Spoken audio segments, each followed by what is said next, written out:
Bem, pessoal, vamos então à nossa aula 2, né, sobre a conquista e colonização da América. Né? Vou tentar aqui ser um pouquinho mais rápido, mas é difícil, que muita coisa para falar e às vezes rola uma empolgaçãozinha, né? Vamos então começar a falar sobre a colonização, né? E vamos começar pela espanhola, tá? A principal, a maior, né? Que teve digamos assim, uma maior abrangência, né? Pegou a maior extensão, né, na América, né? América Espanhola. Bem, a colonização espanhola, tá? Ela vai se estabelecer através, logicamente, da coroa espanhola, né, que vai querer dominar a região aqui das Américas, mas ainda assim, né, ela não se dá diretamente, né, com a intervenção direta da coroa. O que acontecia eram contratos, tá, chamados de capitulações. Tá?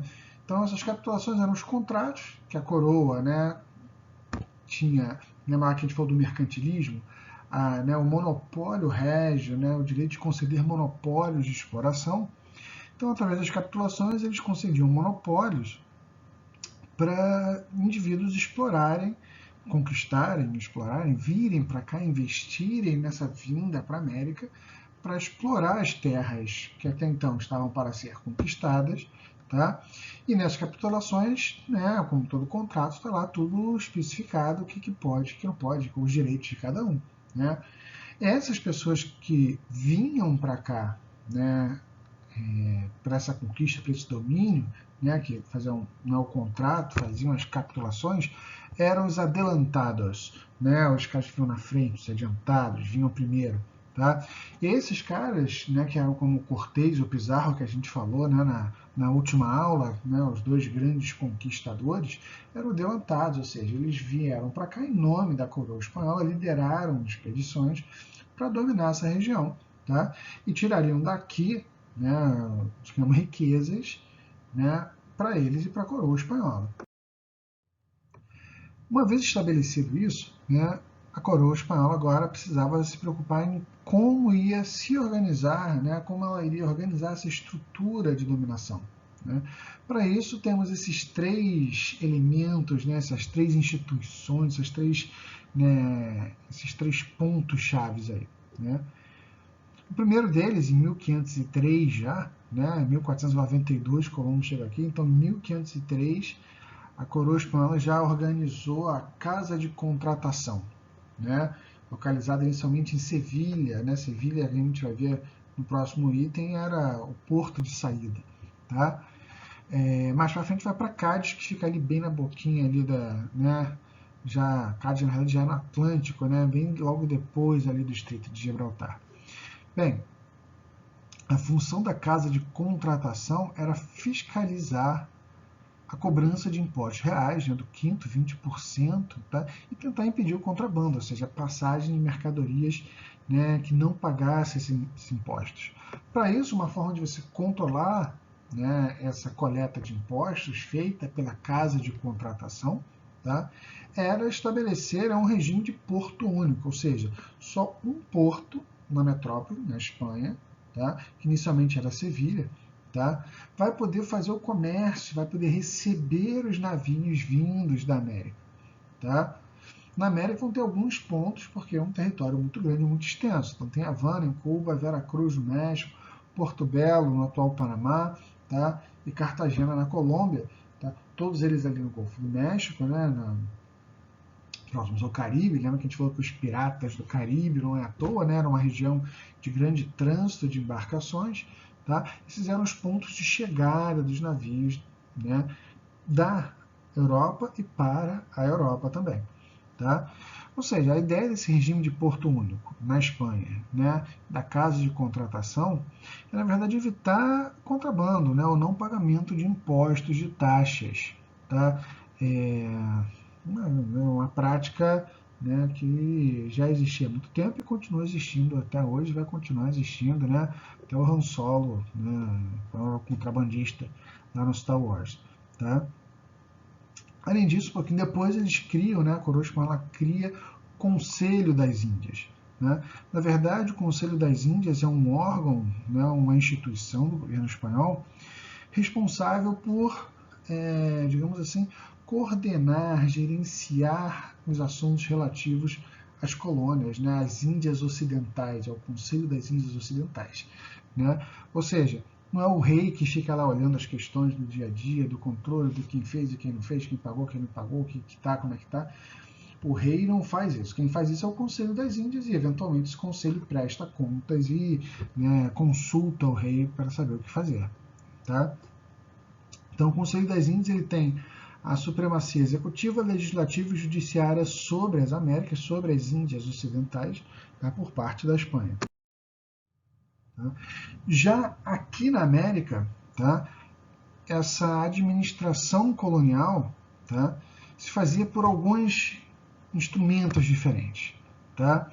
Então você tem, como a gente falou, né, a Casa de Contratação, tá, né, que organizava a fiscalização, a gente falou do Conselho das Índias, né, esse Conselho Tribunal lá, isso lá na Espanha, lá na Europa, mas aqui, né, existiam, né, mecanismos e formas de governo, né, regionais e locais próprios, tá, que, digamos assim, que lidavam com o dia a dia das coisas. Tá? Então tinham as audiências, tá, em que você tem membros de uma elite espanhola que vem para cá, né, os chapetones, são espanhóis que vêm para a América, tá? Esses caras vão administrar, né, as regiões de governo espanhol, né, os vice-reinos, as capitanias gerais, tá? E cabildos ou ajuntamentos que lidam com questões mais locais, tá? Sendo capitanias gerais ou, né, dentro das capitanias gerais também, tá? Já ligados mais a crioulos, né, a brancos nascidos na América, descendentes de europeus. Né? Na verdade, para a gente entender aqui essa divisão, tá? A América Espanhola, né, a região da América dominada pela Espanha, ela é dividida em 8 regiões, né? 4 vice-reinos, tá? Então, tínhamos aí o vice-reino da Nova Espanha, tá? Que vai virar o México depois de sua independência, tá? Basicamente aí o México, tá? O México vai pegar também um pouquinho da capitania geral da Guatemala por um tempinho, né? Mas basicamente o México, certo? O vice-reino de Nova Granada, tá? Colômbia, Panamá, tá? O vice-reino do Peru, tá? E o vice-reino do Rio da Prata, tá? De Paraguai, Argentina, Uruguai. Tá? Então você tinha esses 4 vice-reinos, que eram organizações maiores, mais fortes, mais importantes, tá? Normalmente, não somente, mas a grande maioria deles, as meios de saída, né? Também ali, uma importante saída era ali pelo Rio da Prata, ali entre Buenos Aires e Montevidéu também. Tá? E entre as capitanias gerais, que eram divisões administrativas menores, tá? Tínhamos a de Cuba, tá? Havana era o principal porto ali de entrada, logo na cara ali na entrada, né, da América Central do Caribe, tá? Capitania Geral da Venezuela, de Guatemala e do Chile. Tá? Então esses vice-reinos, essas capitanias gerais, eles vão ter organizações próprias e organizações internas dentro. Tá? Nessa organização havia o vice-rei, tá? Então esse cara, esse vice-rei aí, tá? Ele era escolhido pelo rei espanhol, indicado, nomeado pelo rei espanhol, tá? Normalmente um nobre, não um nobre muito importante, né? Mas um nobre mediano, tá? Na Espanha, tá? Vem para cá com poder, né, militar, jurídico, fiscal, ele é o rei aqui, ele se reporta diretamente ao Conselho das Índias, que vai se reportar ao rei, tá? As audiências, tá, e os cabildos, eles são regionais, locais, tá? E são mais ou menos o poder judiciário, a audiência, né, o que a gente no Brasil chamava de ouvidoria, né, de ouvir, tá, os problemas dos outros, as audiências, tá? Que eventualmente vão passar um pouquinho das questões jurídicas apenas, tá? E os cabildos, tá, ou ajuntamentos, tá, que eram mais ou menos câmaras municipais, municipalidades, prefeituras, tá, que vão, né, digamos assim, estar subordinados aos vice-reinos, né, aos reis, vice-reis, né, a estrutura toda geral, né, de domínio colonial, mas que tem no dia a dia uma ampla liberdade de ação ali municipal, local. Né? Então, no dia a dia, os cabildos eram, né, basicamente o poder local, né, e eram instituições muito importantes, tá, na América. Ficava assim então a organização, o rei, né, controlava tudo a partir do Conselho das Índias, tá? O Conselho das Índias, né, passava depois vice-reinos e capitanias, depois para as audiências e para os cabildos. Né? E socialmente, os grupos sociais que se formavam, tá? Você tinha, se a gente fosse olhar uma pirâmide social, como a gente vai ver depois, né? No topo, os chapetones, tá? Espanhóis, tá? Que vão ser uma elite colonial. Também em alguns lugares vocês podem ver, né? Eles sendo chamados principalmente aí de peninsulares. Não é muito comum aqui em português chamar isso, mas pode ser visto, tá? Depois, né, socialmente, os crioulos, tá? Que na verdade são filhos de espanhóis, descendentes de espanhóis, são brancos europeus, descendentes de europeus, nascidos aqui na América, tá? De famílias que ficaram na América, ou seja, normalmente são uma elite econômica, donos de fazenda, tá? Com importância local muito forte, tá? Dominam cabildos, por exemplo, tá? Mas quando chegava a um nível institucional mais alto, né, aí eles esbarravam justamente com os chapetones, que tinham mais influência e mais poder do que eles. Tá? Então eles conseguiam exercer o poder local, mas não o poder, né, regional, digamos assim. Tá? Abaixo desses caras vão mestiços, tá? Muitas vezes, né, com papel social muito próximo, né, a índios e tudo mais. Escravos africanos em algumas regiões, principalmente na América Central, ali nas ilhas caribenhas, na produção de açúcar, de tabaco, né? Havana foi um dos principais, Havana e Rio de Janeiro foram um dos principais portos de entrada de escravos africanos na América, né? E de Havana eles eram redistribuídos, né, ali principalmente ali pelo sul do atual Estados Unidos, tá? E América Central, trabalho nas lavouras, tá? E índios, tá? Os índios, a mão de obra indígena foi amplamente utilizada, né? Mão de obra em trabalhos, né, digamos assim, forçados, né, análogos à escravidão praticamente, tá? Principalmente nas minas. Tá? Então aí a gente tem a pirâmide social, né? Esses chapetones e alguns membros do clero compondo 1% aproximadamente, tá, da população. Os crioulos, tá, com 13,5%, tá, aproximado, 27,5% de mestiços, 58% da população de índios e negros, tá, ou seja, dos estratos mais baixos, tá, da população, certo? Esses caras vão estar fazendo, né, os trabalhos compulsórios, escravidão, por aí vai. Tá? Economicamente, tá, temos aí a mineração como a principal atividade, tá, principalmente, né, a exploração de prata, tá, e aí em Potosí, né, acho que eu já não lembro se eu já mencionei com vocês, mas Potosí é basicamente uma montanha de prata, muita prata nessa montanha, tá. Pecuária na região, né, ali do sul da América do Sul, né, no cone sul da América, né, os gaúchos, né, nossa cultura gaúcha aqui está muito ligada a esses grupos também, tá? Da Argentina, Uruguai, Paraguai, né? Alguns produtos tropicais na região do Caribe, tabaco, cana, né? Esses produtos tropicais, principalmente, né, em grandes latifúndios, né, o plantation, tá? Grande latifúndio, monoprodutor para exportação. Tá? Na América Espanhola, esses latifúndios são chamados das haciendas, né, as fazendas. Tá?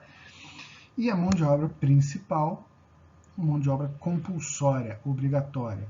Tá? Seja na escravidão de negros africanos, principalmente, como já falei antes, na região da América Central e do Caribe, né, as fazendas, tá? Mas também em grande parte desses trabalhos, trabalho indígena. Né? Seja encomienda, tá? Encomienda era uma forma de trabalho onde um espanhol recebia o direito de explorar uma região, tá? E nessa região existiam povos, que lá viviam, tá? E aí o espanhol, né, o encomendeiro que recebia isso, tá, essa incumbência, esse direito, tá, ele tinha que explorar, podia explorar a região e a mão de obra que lá vivesse. Então, as tribos indígenas, os grupos indígenas, tá, trabalhariam para ele compulsoriamente, obrigatoriamente, e em troca, tá, ele tinha a obrigação de cristianizar, né, catequizar, tá, esses índios, aculturar esses índios, tá, e garantir a sua sobrevivência, tá? Mas as condições de trabalho, as relações eram extremamente violentas, de opressão, condições de trabalho terríveis, tá? Isso, em geral, muitas vezes levava, né, a uma mortandade muito grande, tá? Nas minas de prata, tá, não era muito diferente também. Então, aí já era um outro tipo de trabalho, tá? A meta, o repartimento, tá? Em que você tinha, né, uma seleção, muitas vezes através de sorteios, da população masculina de uma região para trabalhar nas minas por um determinado tempo, tá? E esse trabalho depois era até remunerado, mas uma remuneração baixíssima, tá? Que vai levar também a uma grande mortandade, doenças. O trabalho nas minas é um dos piores trabalhos no sentido de salubridade, né? Então isso já aparecia nessa época. Não é à toa, tá, que a mortandade desses grupos indígenas vai continuar crescendo, tá? Então, na região dos Andes, por exemplo, tá, temos aí os números. Em 1633, tá, aproximadamente 40 mil índios, tá, indígenas. 1662, 30 anos depois, os 40 mil caíram para 16 mil. Né? Então, se você botar 20 anos depois, os 16 mil caíram para 10.500, tá? 10.633. Ou seja, ainda que os números não sejam exatos, mostra uma rápida diminuição da população, tá? E a gente já tem que pensar que a tendência é o contrário, a tendência é o crescimento, né? Ou seja, essa diminuição, essa queda é ainda maior, tá, do que simplesmente a queda desses números. Também a gente tem que levar, né, em consideração o que não cresceram. Tá? Nesse contexto, de uma forma geral, né, um religioso, arcebispo de Lima, né, Dom Melchor de Lenan, ele chega a afirmar, né, que era certo que aqueles minerais, a prata e o ouro que chegavam, né, eram tão banhados com sangue dos índios que se espremesse ali o dinheiro ia pingar mais sangue do que prata, né, ia sair mais sangue do que prata. É justamente esse esquema, né, essa estrutura, né, cruel e violentíssima de exploração do trabalho indígena. Com a Inglaterra, tá, foi um pouco diferente. Né? Os ingleses, a gente chegou a mencionar isso na nossa outra aula, né, que os ingleses, né, eles também vão explorar a região. Eles eventualmente começam a estabelecer colônias. Tá? Os primeiros ingleses chegam na América para viver aqui, né, com o navio Mayflower, né, uma embarcação famosa, no Mayflower, que chega em 1620, tá? E chegam para ficar, né? Então se fala muito, né, como colônias de exploração, colônias de povoamento e tudo mais, tá? E são definições que a gente vai ver, né, no material que eu também estou passando para vocês, a gente vai conseguir ver que, né, devem ser um pouco mais problematizadas do que simplesmente, né, essa divisão clássica de exploração, povoamento e tudo mais. Mas se a gente fosse pensar dessa maneira, né, nessas colônias, né, estabelecidas aqui, tá, temos as colônias ali que são consideradas colônias do norte e do centro, tá, então ali da Pensilvânia até Massachusetts, por exemplo, tá, no mapa aqui em cima, tá, é o amarelinho e o rosinha, tá? Essas são colônias que são baseadas em pequenas e médias propriedades, a produção é a produção familiar, tá? Basicamente tudo é para o mercado interno ali de produção, eles não produzem para exportação. O solo, o clima não são tão propícios para tudo isso, tá? Então por isso eles acabam sendo chamados de colônias de povoamento, esse modelo de exploração, porque as pessoas vêm lá para viver a vida deles, né, esquece, deixa a Europa de lado, né, vão viver aqui, alguns vivem do comércio como do norte, os do centro estão mais ligados ali na vida religiosa e tudo mais. Tá? Já as colônias do sul, verdinho aqui no mapa aqui de cima, né? Virgínia, Carolina do Norte, Carolina do Sul, Geórgia, tá? Essas colônias, pelo clima, pelo solo, né, eles vão acabar produzindo, né, produzindo produtos de café, né, mas eles vão acabar se empenhando, tá, a um sistema de plantation, né, o plantation, lembrando, sei que vocês já estudaram isso, mas só para lembrar, né, o plantation é uma forma de produção em monocultura, ou seja, você produz uma coisa só para exportação, não é para o mercado interno, tá? Normalmente mão de obra escrava, tá? Porque você barateia aí o custo da produção com a mão de obra escrava, tá? Em grandes propriedades, grandes latifúndios, né? Isso a gente vai ver no Brasil com a produção de cana-de-açúcar, aí nas colônias do sul, né, inglesas, né, na América do Norte, com tabaco, com algodão, tá? Então, depois vou ver isso com café também aqui no Brasil, tá? É o sistema de plantation, tá? Lembrem-se dessa expressão que está, na verdade, aqui do lado, tá? Então, você tinha essa diferenciação de colônias do norte e colônias do sul. Tanto que as colônias do sul utilizavam trabalho escravo, as do norte não. Não utilizavam não porque eram bonzinhos, tá? Mas é porque não precisavam, não tinha necessidade, né, da importação de escravos e do uso de trabalho escravo. As colônias do norte, principalmente, do centro e do norte, principalmente, estão mais ligadas, sim, ao comércio, tá? À produção manufatureira e ao comércio.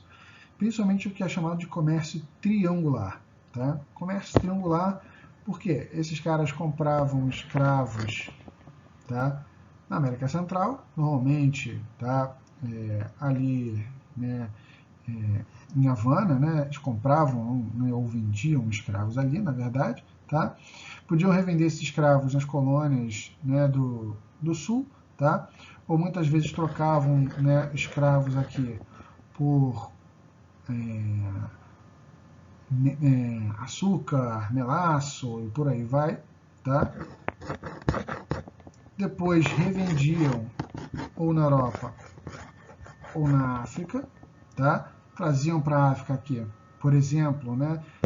Compravam aqui o açúcar, faziam na América o melaço, né? O rum e tudo mais, traziam para a África, vendiam na África o rum, por exemplo, em troca de escravos e levavam os escravos de volta, tá, para a região ali da América Central.